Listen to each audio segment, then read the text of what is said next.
পদ্মজাকে নতুন করে আবার সাজানো হয়েছে। বাসন রাত নিয়েও হলদে বাড়ির হাজারটা রীতি সেসব পালন হচ্ছে। পদ্মজা নিয়ম রীতি পূরণ করছে ঠিকই, তবে মন অন্য জায়গায়।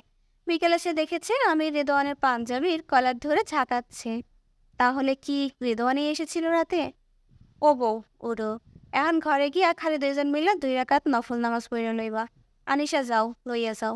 দিয়াও ঘরে, বললেন ফারিনা। পদ্মজা কল্পনা জগৎ থেকে বেরিয়ে বাস্তবে ফিরে আসে। খলিল হাওলাদারের 2 মেয়ে, সাহানা, শিরিন এবং আনিশা পদ্মজাকে নিয়ে 2য় তলায় উঠে। আমিরের ঘরে ঢুকে আর কয়েক কদম বাকি। পদ্মজা ঘুমটার আড়াল থেকে চোখ তুলে তাকায়। দরজায় গোলাপ ফুল দিয়ে সাজানো, টকটকে লাল গোলাপ। হাওলাদার বাড়ির গোলাপ বাগান আনন্দপুরে খুবই জনপ্রিয়। পদ্মজার শুভ্র শীতল অনুভূতি হয়। কত সুন্দর দেখাচ্ছে! ঘরে ঢুকতেই তাজা গোলাপ ফুলের ঘ্রাণ শরীর মন অবশ হয়ে আসে। শুধু বিছানা নয়, পুরো ঘর লাল গোলাপ দিয়ে সাজানো। সাহানা পদ্মজাকে বিছানায় বসিয়ে দিল। এরপর বলল, ডরাইবা না, রাতটা উপভোগ করবা। এমন রাত জীবনে একবারই আসে। পদ্মজার লজ্জায় মরি মরি অবস্থা। সারা দেহ থেকে যেন গরম ধোঁয়া বের হচ্ছে। আনিশা সবকিছু ঘুরে ঘুরে দেখছে। একসময় বলল, আমার বাসের রাতটাও হুবহু এইরকম ছিল। চারিদিকে গোলাপের ঘ্রাণ, ফুলের ঘ্রাণে ভালোবাসা আরো জমে উঠেছিল। এই বাড়ির বউদেরই কপাল, আমরা এবারে সেই হয়েও জামাই বাড়িতে বাসের বাড়িতে ঘর কাগজের ফুল দিয়ে সাজানি দেখে ভেসি, বলল শিরিন। আরিশের কণ্ঠে অহংকারের ভাব নিয়ে অদ্ভুত ভঙ্গিতে বলল, এসব পেতে যোগ্যতা লাগে। যোগ্যতা ছাড়া ভালো কিছু পাওয়া যায় না। আমি উচ্চশিক্ষিত এবং সুন্দরী ছিলাম, ভালো কিছু পাওয়ার যোগ্য ছিলাম এবং পেয়েছি। আর পদ্মজা যথেষ্ট সুন্দরী, গ্রামে থেকেও পড়ালেখায় খুব ভালো, তাই সেও যোগ্য। তোমাদের না আছে পড়াশোনা, না আছে কোনো ভালো গুণ, পায়ে গায়ের রঙও ময়লা। কাগজের ফুলই তো তোমাদের জন্য ঠিক ছিল। আরিশের কথাগুলো শুনতে পদ্মজার খুব খারাপ লাগে। কোনো মানুষকে এভাবে বলা ঠিক না। শিরিন হৈ হৈ করে উঠল, এই রূপ বেশি দিন থাকবো না ভাবি। এত দেমাগ ভালো না। বিয়ের এতদিন হইছে, একটাও বাচ্চা দিতে পারছো? পারো নাই। তাহলে এই রূপের গরিমা দিয়া কি হইব? সন্তান ছাড়া নারীর শোভা নাই। আনিশা রেগে মেগে ফুঁসে উঠে, গলা উঁচু করে বলল, সমস্যা আমার নাকি তোমাদের পিয়ানের ভাইয়ের, সেটা খোঁজ নাও আগে। আমি এক্ষুনি জাফরকে সব বলছি। এতদিন পর বিয়ে বাড়িতে এসেছি, এসব নোংরা কথা সহ্য করতে, অপমান সহ্য করতে? কালই চলে যাব আমি। আনিশা রাগে কাঁদতে কাঁদতে বেরিয়ে যায়। পদ্মজা হতবাক। সাহানা শিরিনকে ঢাকা দিয়ে বলল, এত কিছু কেন কইতে গেলি? জানোস না এই সেরি কেমন? আমি হ্যার বড় হইয়াও হ্যারে কিছু কই না। এখন আরেক ভেজাল হইব। যা হওয়ার হইয়া যাক। আমারে কেমনে পায়ে ঠেলতেছিল দেহ নাই? এইটা তো আমার বাপের বাড়ি, এত কথা কেন শুনতে হইব? শিরিনের কণ্ঠ কঠিন, সে আজ এর শেষ দেখেই ছাড়বে। নতুন বোর্ডের সামনে এমনটা না কইলেও হইতো। তুমি পদ্ম কিছু বেজার হইও না, এরা সবসময় এমনি লাইগা থাকে। পদ্মজা হাসার চেষ্টা করে। সাহানা দরজার বাইরে থেকে দেখতে পায় আমির আসছে। রাত তো কম হলো না। সাহানা আরো অনেকক্ষণ সময় নিয়ে পদ্মজাকে বোঝানো কি কি করতে হবে, কিভাবে স্বামীকে আঁচলে বেঁধে রাখতে হয়। পদ্মজা সব মনোযোগ সহকারে শুনে। আমির ঘরে ঢুকতেই সাহানা শিরিন বেরিয়ে গেল। আমির দরজা লাগিয়ে পালঙ্কের পাশে এসে দাঁড়ায়। পদ্মজা পালঙ্ক থেকে নেমে আমিরের পা ছুঁয়ে সালাম করে। আমিরের 2 হাতে পদ্মজাকে আঁকড়ে ধরে দাঁড় করায়। অনুভব করে পদ্মজা কাঁপছে। প্রচণ্ড শীতে মানুষ যেভাবে কাঁপে ঠিক তেমন। আমির দ্রুত ছেড়ে দেয়, বলে, পানি খাবে? পদ্মজা মাথা নাড়িয়ে জানায় সে পানি খাবে। আমির 1 গ্লাস পানি এগিয়ে দেয়। পদ্মজা এক নিঃশ্বাসে ঢক ঢক করে পানি শেষ করে। সারা শরীর কাঁপছে। সাহানা শিরিন বের হতেই বুকে হাতুড়ি পেটা শুরু করে। ঘরে 4টা হারিকেন জ্বালানো, সেদিকে চোখ যায়, সেখানেই শুধু গোলাপ ফুল। ফুলের ঘ্রাণে চারদিক মৌ মৌ পড়ছে। এমন পরিবেশে বিয়ের প্রথম রাতের পর পুরুষকে স্বামী রূপে দেখা কোনো সহজ অনুভূতি নয়।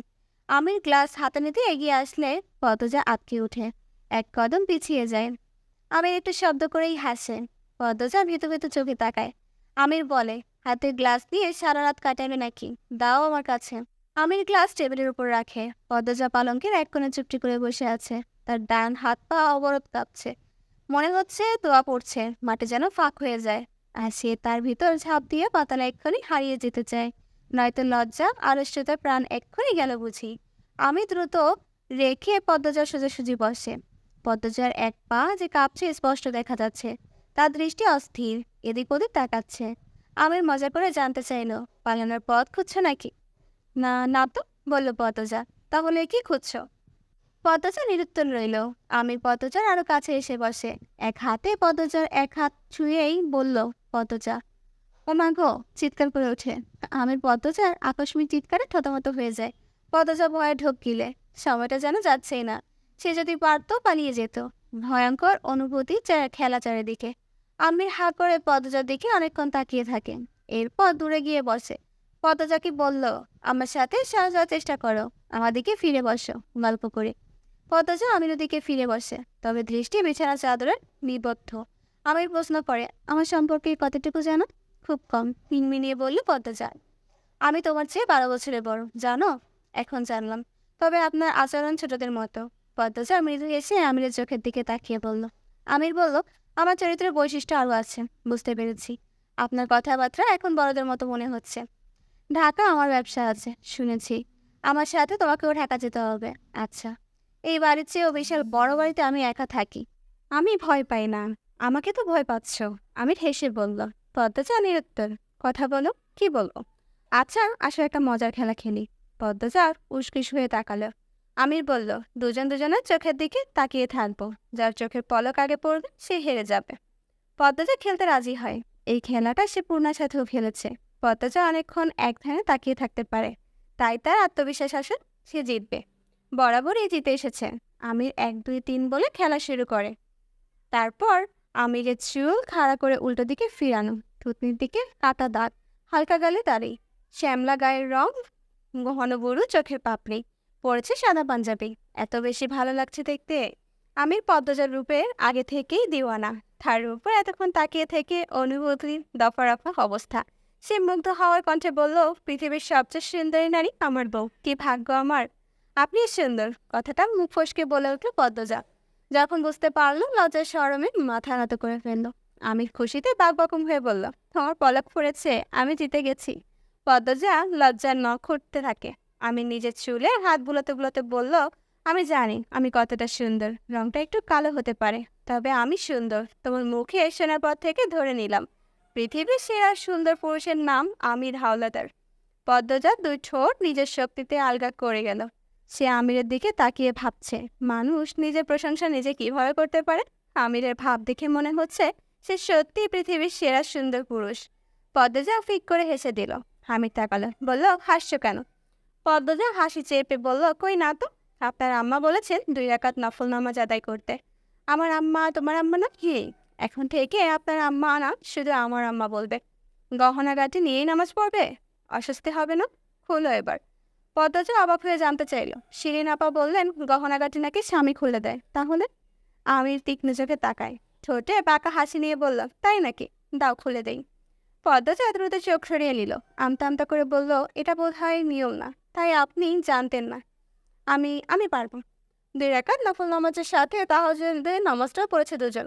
আমি তাহাজ্জুদের নামাজের নিয়ম জানে না। পদ্মজা হাতে কলমে শিখিয়েছে। আমিরও মন দিয়ে শিখছে এবং নামাজ পড়ছে। এরপর পদ্মজা জানালার সামনে গিয়ে দাঁড়ালো। জানালার সামনে বিশাল বড় জঙ্গল। সে আমিরকে প্রশ্ন করলো, এই জঙ্গলে নাকি কি আছে? আমির পদ্মজার প্রশ্ন শুনে নেই। সে এক দৃষ্টিতে তাকিয়ে আছে পদ্মজার দিকে। গায়ে কোনো অলংকার নেই, খোলা চুলে কোমর অব্দি এসেছে। মধ্যরাতে বাতাসে তার চুল মৃদু দুলছে। আমির অনুভূতিকে প্রশ্রয় দেয়। পদ্মজার কোমর পিছন থেকে 2 হাতে জড়িয়ে ধরে। পদ্মজা কেঁপে উঠে বড় করে নিঃশ্বাস নেয়া অনুভব করে গভীরভাবে। পদ্মজার হৃৎপিণ্ড থমকে যায়, পায়ের তলার মাটি শিরশির করে ওঠে।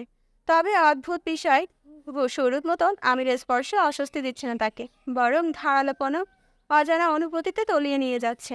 আমির পদ্মজার ঘাড়ে থুতনি রেখে বলল, প্রথম যেদিন তোমাকে দেখি সেদিনই মনে মনে পণ করি তোমাকেই বিয়ে করব। তবে ভাবিনি প্রথম দিনই আমার কারণে এতটা অপদস্থ হতে হবে তোমাকে। অনেক চেষ্টা করেছি, সব আটকানোর পারিনি। সেদিনই বাড়ি ফিরে আব্বাকে বলি আমি বিয়ে করতে চাই পদ্মজাকে। প্রথম প্রথম কেউ রাজি হচ্ছিল না, পরে রাজি হয়ে যায়। মনে হচ্ছে চোখের পলকে তোমাকে পেয়ে গেছি। পদ্মজা নিশ্চুপ, সে অবাধ্য। অজানা অনুভূতির সাথে যুদ্ধ করবে নাকি সাক্ষতা করবে ভাবছে। আমির পদ্মজাকে ঘুরিয়ে নিজের দিকে ফেরায়। পদ্মজা পাথরের মতন শক্ত হয়ে গেছে। আমির বলল, তোমায় আমি পদ্ম ফুল দিয়ে একদিন সাজাবো, নিজের হাতে সাজাবো। কথা বলো। আল্লাহ আবার কাঁপছে। আমাকে শক্ত করে জড়িয়ে ধরো, স্থির হতে পারবে। এই কি হলো? পদ্মজা শরীরে ভার ছেড়ে দিয়ে আমিরের ওপর। আমির 2 হাত শক্ত করে ধরে রাখে। সেদিন রাতে জান্নাতের সুবাস এসেছিল ঘরে। পদ্মজা নিজের অস্তিত্বের পুরো অংশ জুড়ে স্বামীরূপে একজন পুরুষকে অনুভব করে। ভালোবাসাটা শুরু হয় সেখান থেকেই। মন মাতানোর ছন্দ এবং সুর দিয়ে শুরু হয় জীবনের প্রথম প্রেম, প্রথম ভালোবাসা।